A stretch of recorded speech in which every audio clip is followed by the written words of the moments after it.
Oi pessoal, tudo bem? Eu sou o Gustavo, esse é o canal Redes e Poder no Sistema Internacional e hoje a gente vai falar sobre sócios minoritários.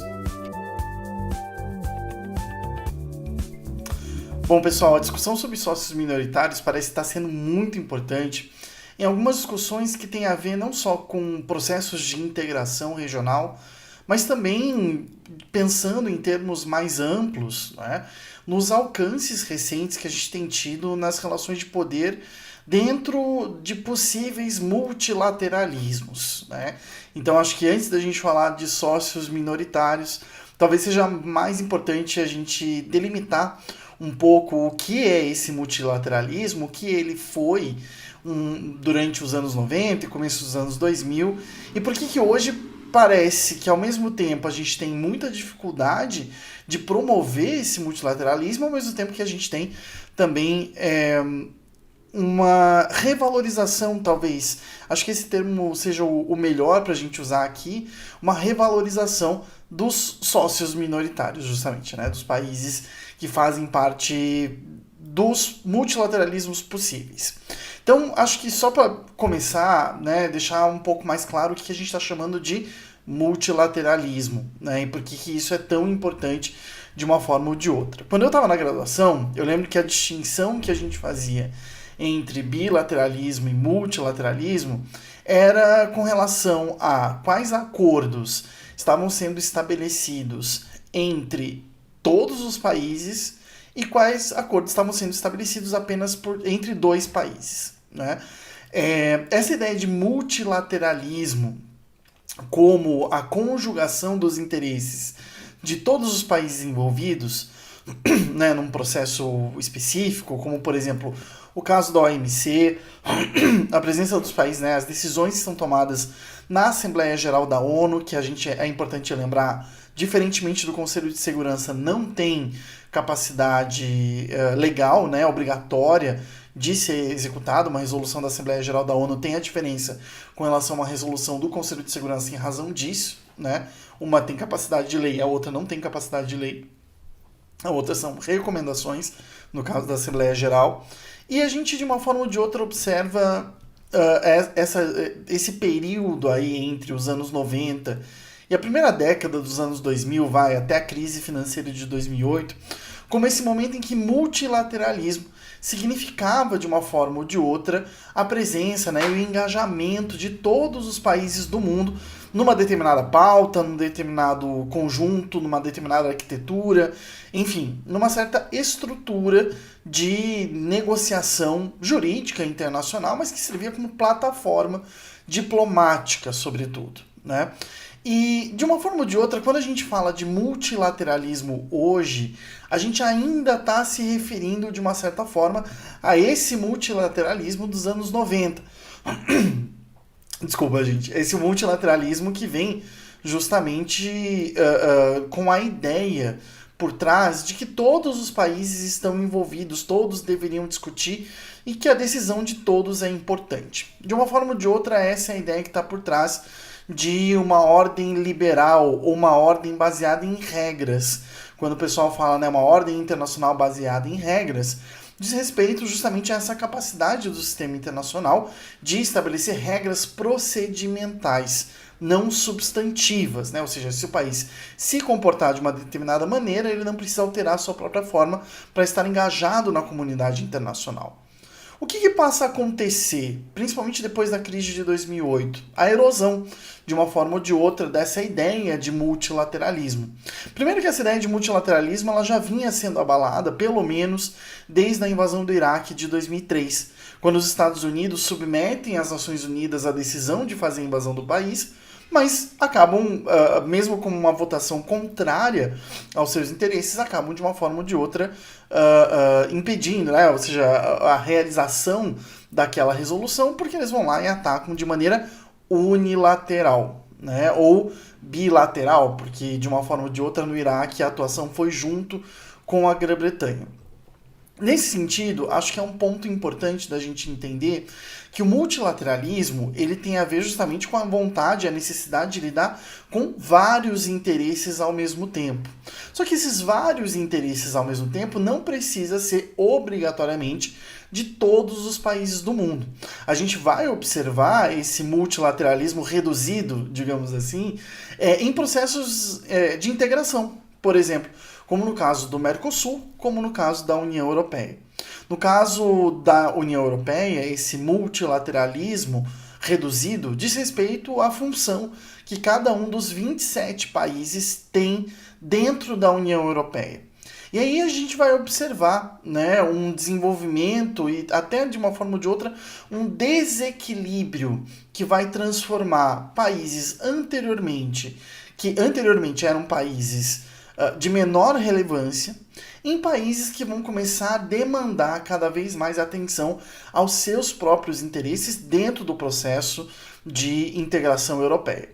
No caso da União Europeia, e aí acho que é importante frisar que a gente está falando aqui do caso da União Europeia, é importante a gente lembrar que a expansão para leste, né, ou seja, a entrada de países como Polônia, Hungria, Romênia, no processo de integração europeia, a Tchecoslováquia, né, ou enfim, a República Tcheca, Tchequia e a Eslováquia, fez com que entrassem para o processo de integração europeu alguns países que detinham capacidade de produção industrial. Não à toa, o Rust Belt europeu, né, aquele Rust Belt é o nome que a gente dá para uma região dos Estados Unidos que antes produzia muitos equipamentos automotivos, principalmente carros, mas não só, caminhões, ônibus, né, enfim, que depois eram exportados e que, a partir dos anos 90, foram perdendo dinamismo em razão da transnacionalização da produção e de Iron Belt, justamente, né, de cinturão do ferro, viraram um cinturão da ferrugem, Rust Belt. Né? Isso também aconteceu nesses 4 países que hoje, inclusive, fazem parte de um grupo chamado Grupo de Visegrad. Né? Ou seja, os 4 países, Polônia, República Tcheca, Eslováquia e Hungria, fazem parte desse grupo chamado Grupo de Visegrad, que busca representar os seus interesses não só dentro da União Europeia, dentro do processo de integração europeu, mas também ao redor do mundo. Né? E nesse sentido,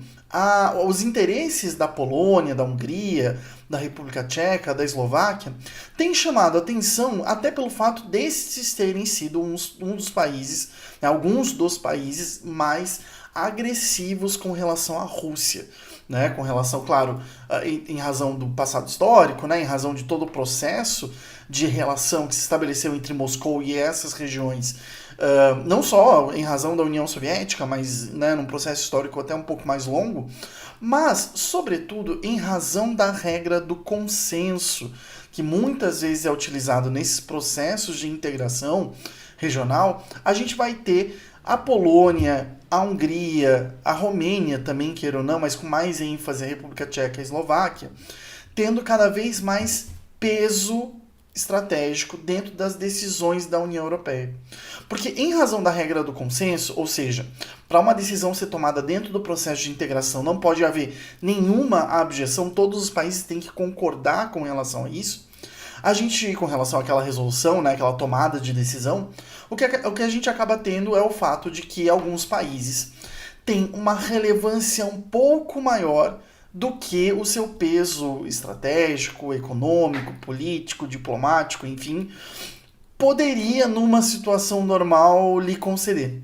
Mas como existe essa regra do consenso, esses países menores, entre aspas, acabam tendo um peso desproporcional. Né? Acabam tendo um peso muito maior do que seria se não houvesse essa regra do consenso. Esse aspecto para nós ele é muito importante, porque ele mostra como que países pequenos podem utilizar as estruturas multilaterais, e países pequenos aqui que eu estou falando não só de tamanho ou de população, né, mas países menores, até em economia, em capacidade militar, em representação, né, em reverberação diplomática, podem utilizar esses mecanismos multilaterais como formas de emplacar os seus objetivos, os seus interesses, sua tentativa de alcance de uma determinada, de um determinado objetivo que tenha ou aquele governo ou aquele Estado.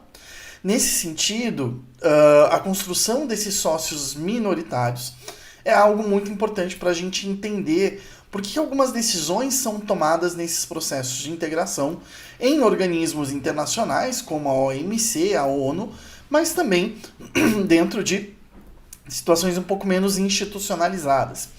E se você anda acompanhando o noticiário sobre BRICS mais recentemente, você já sabe até onde eu estou querendo chegar, mais ou menos, né?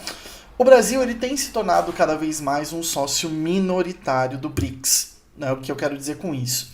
A gente está tendo aquilo que é chamado de grande desacoplamento dentro do BRICS. Né? Não só o grande desacoplamento entre a economia e a tecnologia americana e chinesa, mas também o fato de que agora o BRICS está muito mais desigual do que ele já foi. Né? Ali nos anos 2010, mais ou menos, né? 2014, quando acontece a primeira conferência, os 4 países que compuseram pela primeira vez o BRICS, né?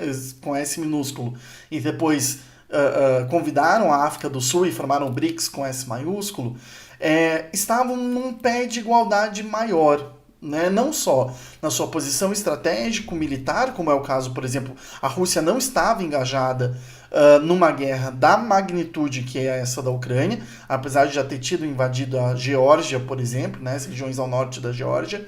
A China não tinha uma capacidade econômica como ela tem hoje em dia, né, e a Índia não estava desenvolvendo o seu parque industrial militar da forma como está desenvolvendo hoje. E o Brasil se tornou, de uma forma ou de outra, um sócio minoritário dentro dos BRICS.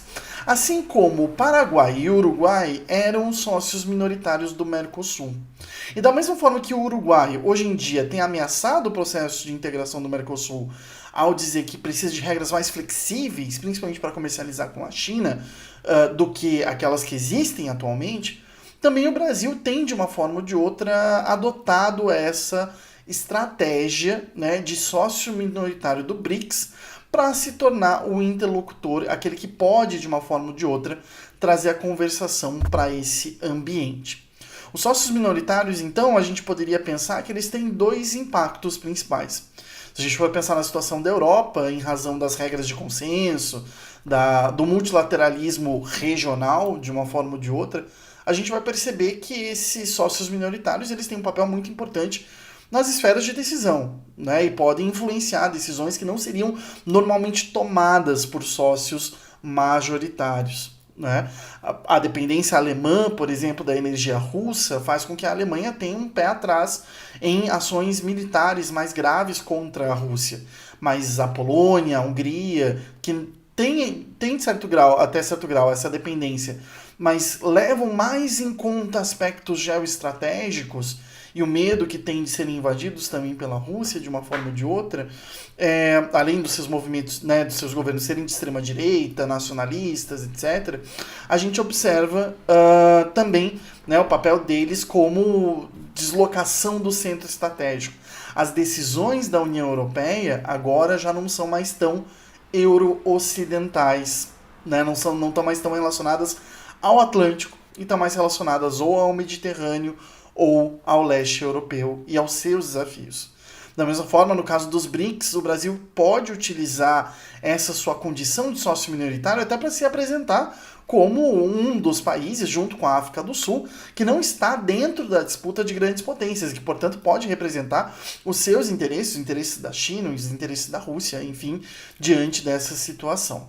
Então, observar quem são esses países, o papel que eles cumprem e também a mudança desse papel ao longo do tempo pode nos ajudar a entender um pouquinho melhor esse processo, tá bom? Se vocês tiverem alguma dúvida, algum comentário, coloca aqui que a gente sempre tá lendo, apesar de eu estar, né, enfim, escrevendo a tese de doutorado e tudo mais, eu sempre leio, apesar de às vezes não conseguir responder, mas a gente está recebendo todos os feedbacks de vocês, tá bom, gente? Um abraço e até semana que vem.